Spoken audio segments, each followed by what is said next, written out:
네, 안녕하십니까. 유영수 목사입니다. 인터넷 주일 예배 가운데 오신 여러분들을 주님의 이름으로 환영합니다.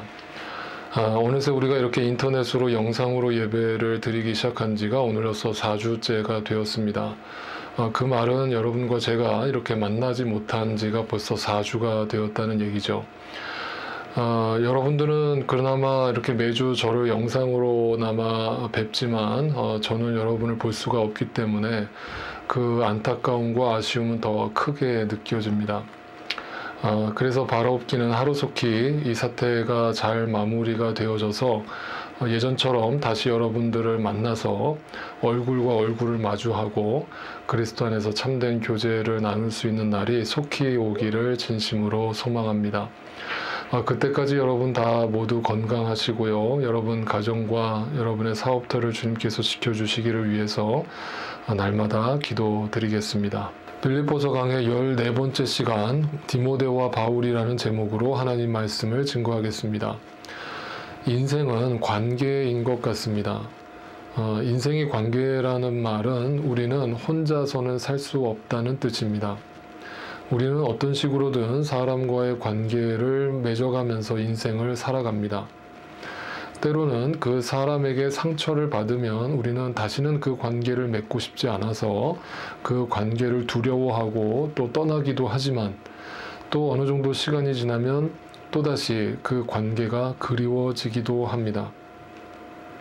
그래서 사람은 상처를 받든 또 좋은 관계를 맺든 어떤 식으로든 사람은 관계를 맺지 않고는 살 수 없다라는 것을 다시금 생각해 보게 됩니다. 그래서 우리의 삶에서 항상 인연들만 만나기를 또한 바라지만 실상 우리의 현실 속에서는 악인들도 많이 만납니다. 성경에도 그러한 인연과 악연의 삶을 굉장히 많이 설명하고 있는데요. 대표적으로 구약에는 다윗의 삶을 생각해 볼 수 있습니다. 다윗에게 악연이라고 할 수 있는 사람이라고 한다면 바로 사울 왕을 들 수 있습니다. 처음에는 인연으로 시작했던 관계였지만 나중에 악연이 되었습니다. 반면에 다윗에게 특별한 인연이 있었습니다. 그 특별한 인연이 누구냐면 바로 요나단이었습니다. 그래서 우리가 흔히 다윗과 요나단이라고 부르면 어떤 특별한 친구와 우정의 상징적인 인물로 생각하곤 합니다. 그런데 그것이 신약 성경에도 등장합니다. 신약 성경에는 바로 디모데와 바울의 관계를 통해서 특별한 인연이었음을 설명하고 있습니다. 바울은 심지어 디모데를 어느 정도로까지 인연으로 생각했냐면 자신이 실제로 낳은 자식이 아닌데도 불구하고 믿음 안에서 주님 안에서 영적으로 낳은 아들이다 라고 표현할 정도로 두 사람 사이의 관계를 특별한 관계로 생각했습니다. 그가 영적인 아들이다 이렇게 표현한 것은 또 다른 이유는 실제로 디모데와 바울이 나이 차이가 많이 났었기 때문이기도 합니다. 실제로 아버지와 아들 정도의 나이 차이였던 것이죠. 어쨌든 이 디모데와 바울의 특별한 관계를 오늘 빌립보서가 언급을 하고 있기 때문에 한번 오늘은 그 첫 번째 시간으로서 과연 이 바울과 디모데의 특별한 인연이 어떻게 시작되었으며 어떤 의미를 갖고 있으며 어떤 목적을 향해서 가게 됐는가 이걸 살펴볼 것입니다. 먼저 이 바울과 디모데의 만남을 이해하려면 지도상으로 사도 바울이 1차 선교 여행을 떠났던 그 시점으로 돌아가서 그 여정을 살펴볼 필요가 있습니다. 1차 선교 여행 때 사도 바울이 파송 교회가 어디였냐면 제가 여러 번 말씀드렸습니다. 수리아의 안디옥이었습니다. 그 수리아의 안디옥에서 출발한 사도 바울은 구브로 섬을 지나서 아달리아라고 하는 항구 도시에 도착합니다. 그리고 바로 그 위쪽에 위치하고 있던 버가를 지나서 바로 비시디아 안디옥에 도착합니다. 그 비시디아 안디옥에서 이고니온이라고 하는 도시에 도착하였고 그 다음에 그 바로 밑에 있는 루스드라라고 하는 도시에 이르게 됩니다. 여러분 이 루스드라라고 하는 도시의 이름을 꼭 기억해 주십시오. 이 루스드라에선 특별한 사건이 있었습니다. 바로 사도 바울이 복음을 외치다가 그 이고니온으로부터 쫓아왔던 유대인들이 이 루스드라 사람들을 선동해가지고 사도 바울에게 돌을 던지게 합니다. 그래서 실제로 돌에 맞은 사도 바울은 죽음을 경험했고, 그 죽어버린 시신을 루스드라 사람들이 질질질 끌고 나가서 그 루스드라 성 밖에다가 내다 버렸습니다. 그때 학자들은 사도 바울이 실제로 죽었고 그 죽음을 경험했을 때 그가 3층천에 갔다 왔다라고 해석하는 신학자들이 많이 있습니다. 어쨌든 그런 기적 같은 일이 벌어지면서 사도 바울이 다시 죽음에서 깨어났습니다. 그러고 나서 사도 바울이 한 행동은 너무나 충격적이고 우리의 머리카락에 쭈뼛 서게 하는 행동입니다. 사도 바울은 이미 온몸이 피투성이가 되고 만신창이가 됐는데도 불구하고 우리 같으면 요양을 하거나 몸이 회복될 때까지 기다렸을 것 같은데 그는 다시 그 루스드라 성 안으로 들어갑니다. 그리고 그곳에서 또 복음을 외치다가 바로 더베라고 하는 그 밑에 있는 도시로 가서 또 복음을 전하게 됩니다. 자, 그런데 지도상으로 보면 이 더베라고 하는 도시 바로 옆에 조금 떨어진 곳이긴 합니다만 그렇게 먼 곳은 아니죠. 그곳에 다소라고 하는 도시가 보입니다. 이 다소라고 하는 도시는 바로 사도 바울의 고향 땅이었습니다. 그러면 아무리 선교 여행 중이지만 이렇게 온몸이 피투성이가 되고 만신창이가 된 사도 바울은 상식적으로 어떻게 하는 것이 옳습니까? 바로 그 지척에 있는 고향 땅에 가서 잠시 요양을 하거나 몸이 어느 정도 회복될 때까지 자신의 몸을 추스리는 것이 상식적입니다. 그리고 더군다나 그 다소의 밑으로 내려가면 그가 처음부터 출발했던 도시였던 수리아의 안디옥에 도달하게 됩니다.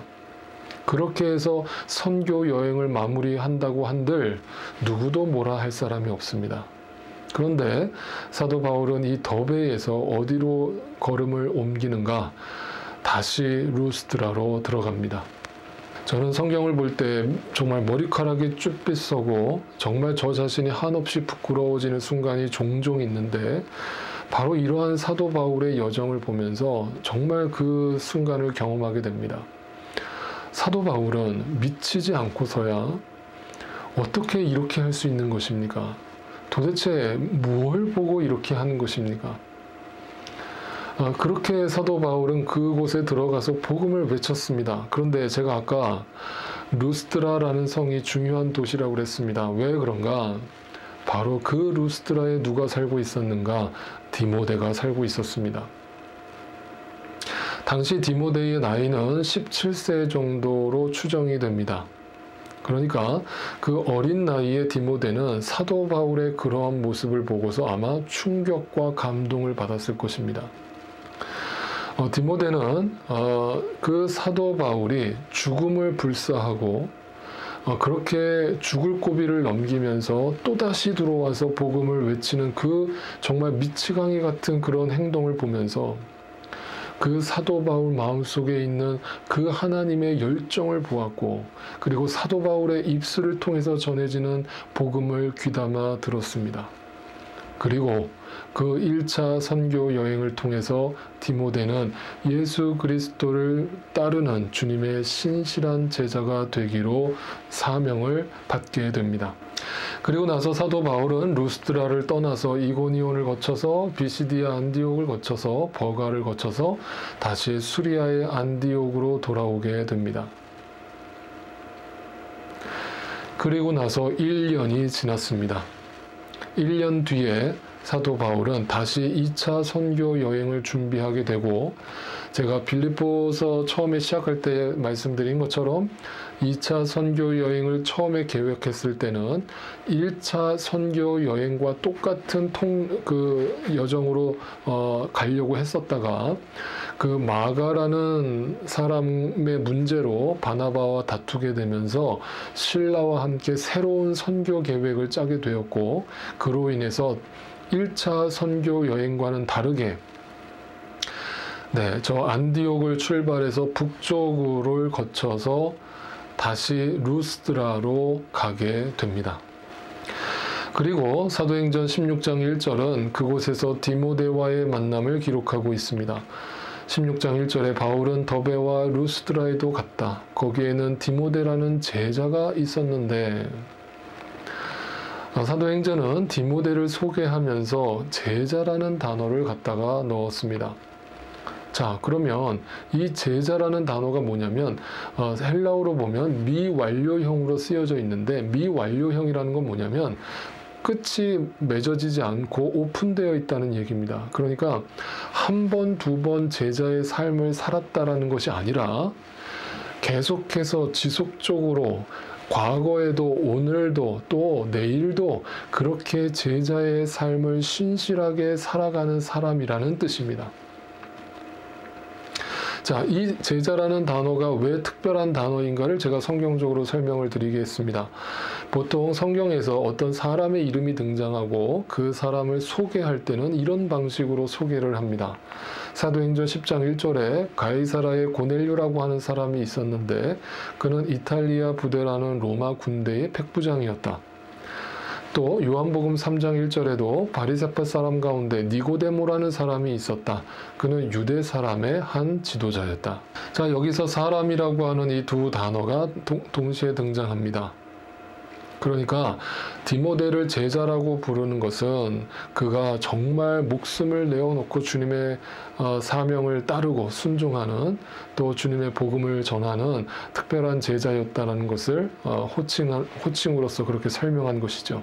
그런 디모데를 우리가 이 한 구절 속에서 그의 자라온 환경과 그의 신분이 어떠했는가를 우리는 이렇게 생각해 볼 수 있습니다. 첫 번째, 어머니는 신앙이 돈독한 유대 여자였고 아버지는 그리스 사람이었다라고 기록하고 있습니다. 한마디로 혼혈이었다라는 얘기죠.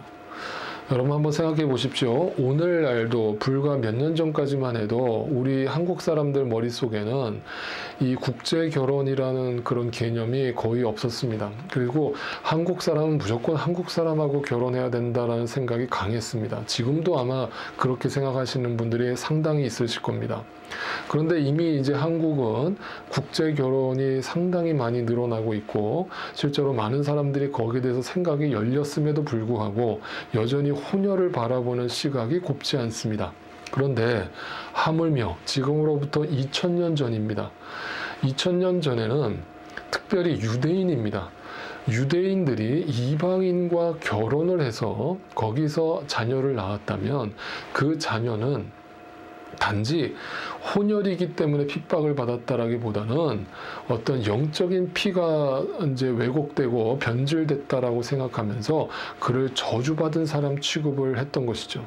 한마디로 디모데의 어린 시절을 우리가 한번 유추를 해본다면 그는 사람들한테 인정받지 못할 뿐더러 늘 손가락질 당하고 놀림을 당하던 사람이었을 것이라고 충분히 추정할 수 있습니다. 두 번째, 이 루스트라라고 하는 도시의 이름을 생각해 보십시오. 이 루스트라는 오늘날 터키의 북동쪽에 위치하고 있는데 오늘날도 그 루스트라라고 하는 그 도시는 굉장히 작은 마을입니다.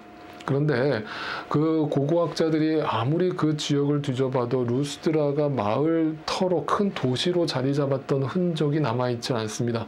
이 말은 뭐냐면 루스드라는 도시라고 얘기하기에는 불편할 정도로 아주 작은 마을이었던 것이죠.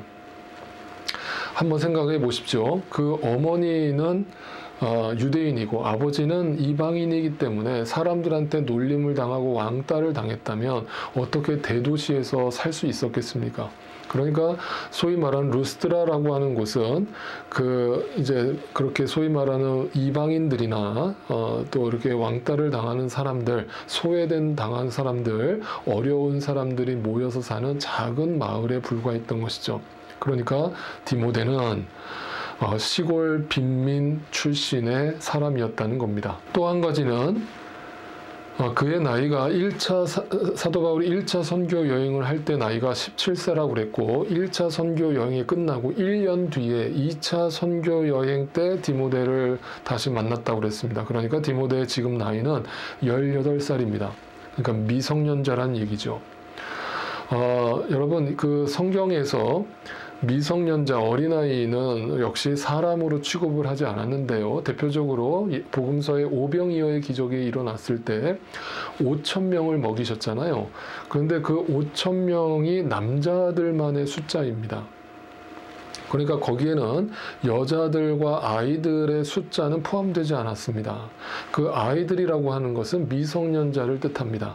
그렇다면 이 디모데가 어린 나이에 18살에 불과한 어린 나이에 하나님의 사역을 감당하려고 제자로서 삶을 살아가기 시작했다는 것은 어떤 의미가 있는가? 사람들한테 인정받지 못하고 사람들한테 늘 어떤 걱정의 대상이 되는, 또 뭔가 불안하고 뭔가 이렇게 완성되지 않은 모습으로 비춰질 수 있는 그런 한계를 가지고 있었다는 뜻이기도 합니다. 그래서 이것을 구체적으로 디모데전서에서는 이렇게 표현하기도 했습니다. 아무도 그대가 젊다고 해서 그대를 업신여기지 못하게 하십시오. 저도 물론 어린 나이에, 젊은 나이에 목회를 시작했습니다만, 지금도 젊습니다만, 이 젊은 목회자들을 바라보는 성도들의 시선은 두 가지가 있는 것 같습니다. 굉장히 신선하고 어떤 패기 넘치고 뭔가 비전이 있어 보이고 그렇게 보시는 분들도 있겠지만, 동시에 뭔가 이제 경험이 부족하고 또 그런 지혜가 부족하다라고 보기 때문에 뭔가 미성숙한 모습으로 불안불안하게 바라보시는 성도님들도 분명 계실 겁니다. 그러니까 아마 디모데가 어린 나이에 그렇게 하나님의 사역자가 되었다라는 것이 어떤 의미가 있을 것인지 여러분 충분히 짐작이 가능하실 겁니다. 그것은 오히려 사역에 도움이 되기보다는 사역을 하는 데 있어서 굉장히 제한받는 일이었을 것입니다. 심지어는 고린도전서의 사도 바울이 디모데를 이렇게까지 표현을 했습니다. 고린도전서에 디모데가 그리로 가거든 아무 두려움 없이 여러분과 함께 지낼 수 있도록 보살펴 주십시오. 이건 마치 정말 아버지가 아들을 어딘가 보내면서 누군가한테 잘 좀 부탁합니다라고 편지를 보내는 내용과 흡사합니다. 근데 그가 두려워하지 않도록 잘 보살펴 달랍니다. 이것만 무슨 말이냐면 성도들한테 디모데가 젊다고 너무 어리다고 겁주지 마세요 이 말입니다. 겁주지 말고 잘 그의 말에 경청하시고 잘 따라주세요 라는 뜻으로 권면하는 편지를 써서 보냈던 것이죠. 그럼 여기서 우리가 질문이 생깁니다. 당시의 지중해 시대에 로마가 지배하고 그리스 문화가 넘쳐나던 그 시대에 철학자들이 넘쳐나고 온갖 지식이 풍부하던 그 시대에, 그리고 자신이 로마 시민권자라는 것을 자랑하고 자신이 정통 유대인이라는 것을 자랑하던 그 시대에 하고 많은 사람 중에 왜 하나님은 정말 보잘것없는 그 디모데를 선택한 것입니까? 그리고 그 디모데를 바울의 신실한 동역자로 삼아서 바울과 함께 그 순교의 길을 걷게 하신 것입니까? 그리고 사도 바울은 도대체 디모데의 어떤 모습을 보았기에, 어떤 모습을 보고 감동이 되었기에 정말 보잘것없는 그 어린아이에 불과한 디모데를 자신의 영적 아들로 삼고 그와 함께 동역의 길을 감당해 왔는가? 그 답을 우리는 이 한 구절에서 또 유추해 볼 수 있을 것 같습니다. 사도행전 16장 2절은 이렇게 밝혀줍니다. 디모데는 루스드라와 이고니온에 있는 신도들에게 호평받는 사람이었다. 자, 이 호평받았다라는 말은 한마디로 칭찬을 받았다는 말인데요. 자, 일단은 이고니온이라고 하는 그 도시가 어디 있었는가 다시 한번 지도로 살펴보죠. 자, 루스드라가 여기 있다면 이고니온은 바로 그 위에 있는 도시였습니다. 지도상으로는 되게 짧은 거리인 것 같지만 실제 거리로 보면 30마일 정도가 됩니다. 그러니까 루스드라라고 하는 마을은 작은 마을이었기 때문에 그 마을 안에서 뭐 인정받고 칭찬받는 거야 뭐 그렇게 어려운 일이었겠습니까? 그런데 30마일 떨어져 있는 이고니온은 대도시였습니다. 그리고 많은 유대인들이 몰려 살던 도시였습니다. 그런데 그 도시에까지 디모데가 신실한 예수의 제자라는 사실이 알려졌고 많은 사람들한테 칭찬을 받는 사람이 되었다는 것입니다. 그 칭찬이라는 게 뭐겠습니까? 그냥 참 저 사람 효자야, 참 착해, 참 성실해, 이런 칭찬이었겠습니까? 아닙니다. 사도 바울이 1차 선교 여행을 다니면서 복음을 전했기 때문에 그 중에 믿는 자들 중에는 그 디모데가 제자답게 살아가는 모습, 그 제자답게 살아가는 모습은 누구의 모습인가?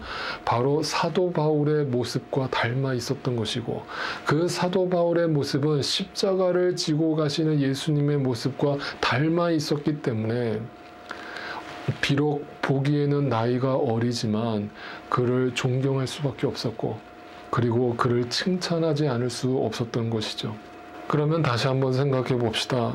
디모데는 도대체 1차 선교 여행 도중에 사도 바울의 어떤 모습을 보고 감동을 받았고, 그의 복음을 전하는 모습과 그의 삶을 보고 자신도 그러한 제자의 삶을 살겠노라고 결단을 하게 되었을까?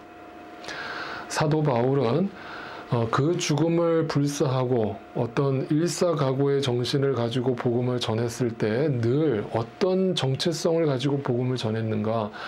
자신의 정체성을 이렇게 밝혀주고 있습니다. 고린도전서 15장 8절 9절 말씀에 그런데 맨 나중에 다리 차지 못하여 난 자와 같은 나에게도 나타나셨습니다. 나는 사도들 가운데서 가장 작은 사도입니다. 나는 사도라고 불릴 만한 자격도 없습니다. 그것은 내가 하나님의 교회를 박해했기 때문입니다. 그러나 나는 하나님의 은혜로 오늘의 내가 되었습니다. 하나님의 은혜로 오늘의 내가 되었다. 나는 죄인 중에 괴수고, 나는 만삭되지 못한 자이고, 나는 정말 사도들 중에서 가장 작은 사람이고 무엇 하나 내세울 것이 없는 사람이다. 그런데 내가 이 하나님의 사역을 감당할 수 있게 된 이유는 오직 하나, 그런 나를, 죽어 마땅한 나를, 이 세상에서 아무것도 아닌 나를 주님의 제자로, 주님의 사도로 불러서 주님의 도구로 쓰시는 하나님의 은혜에 있다라는 고백입니다. 제가 지금까지 신앙생활을 하면서 발견한 것이 있습니다.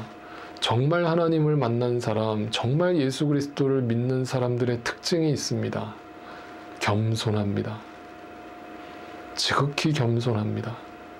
절대 자기를 드러내고 자기를 자랑하는 사람을 저는 본 적이 없습니다. 예수 믿는 사람들 중에. 그런데 예수를 믿는데도 불구하고 자신의 이름을 드러내려 하고 자기의 영광을 구하려 하는 사람들의 특징은 아직까지 십자가에 죽지 않았다라고 할 수밖에 없는 것이겠죠.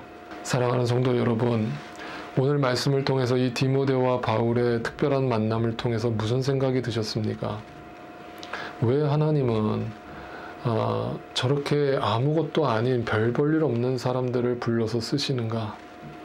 그리고 실제로 예수님은 이 땅에서 세상 사람들이 볼 때 왜 그렇게 별 볼 일 없는 모습으로 실패자의 모습으로 십자가에 죽으셨는가?